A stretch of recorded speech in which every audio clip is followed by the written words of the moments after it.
Hi, I'm Julie, and I want to know, do you have a food addiction?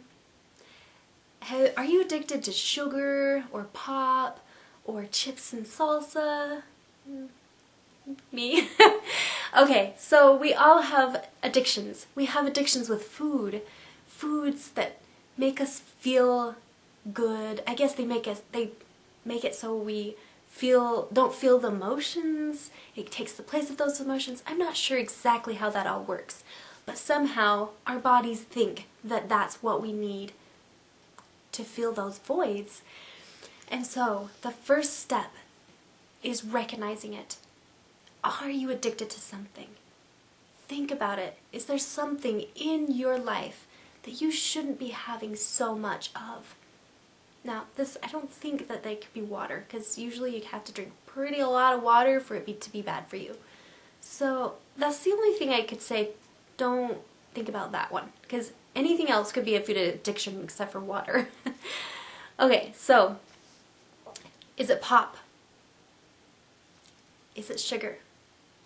Is it something salty? French fries, chips and salsa?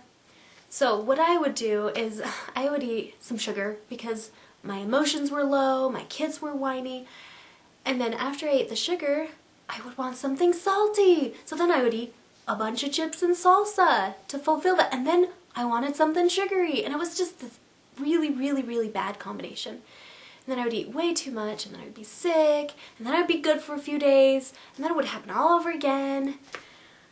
Ay, ay, ay. So I had to break the cycle.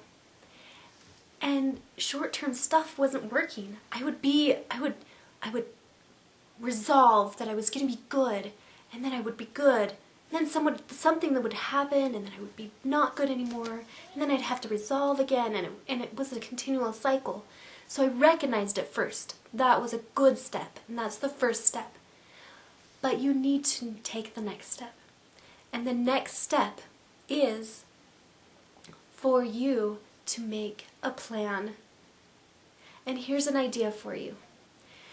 If you have a plan on what you're going to choose instead of what that food is that you are addicted to, for example, if you're addicted to pop, maybe you could have a plan to drink water with lemon in it, or even one of the drink mixes that are in the little packets. I don't know, one of those maybe. Something that's a step healthier for you.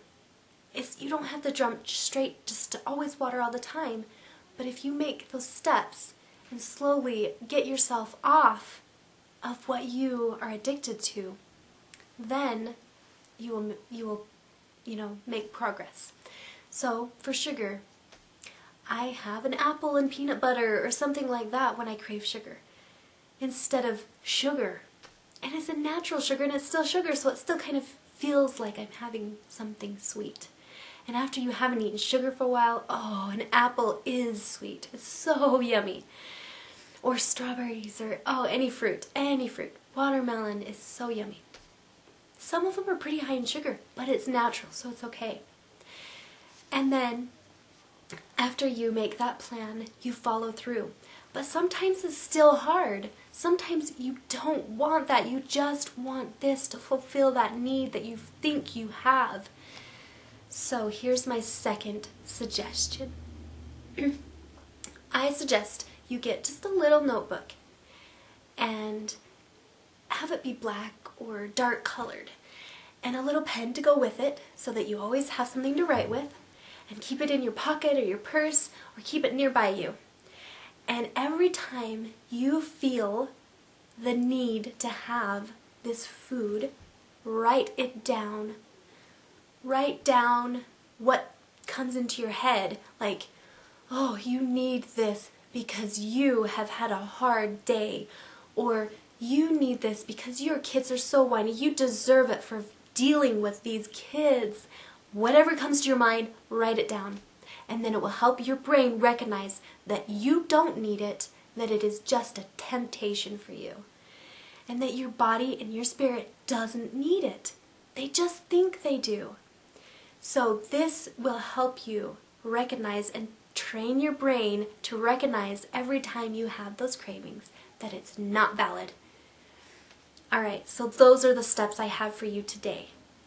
I invite you to implement them in your life, and it will make a huge difference for you to overcome those food addictions.